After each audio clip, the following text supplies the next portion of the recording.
Hello guys, सबैलाई good morning. आज मेरो विन्टर च्यालेन्जको 18 डे सुरु गरौँ। आजको पनि एक्सर्साइजहरू सबैभन्दा पहिला गर्छु म वार्म अप रनिङ, त्यसपछि गर्छु म स्क्वाट,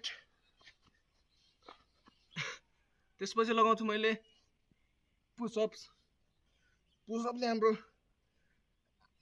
ट्राइसेप र चेस्टलाई ज्यादा टार्गेट गर्छ। लास्टमा लगाउँछु मैले पुलअप्स। यसरी हात अड्काएर 1 2 3 4। आजको एक्सर्साइजहरू सिद्धियो। 18 दिन पनि कम्प्लिट गरेँ मैले।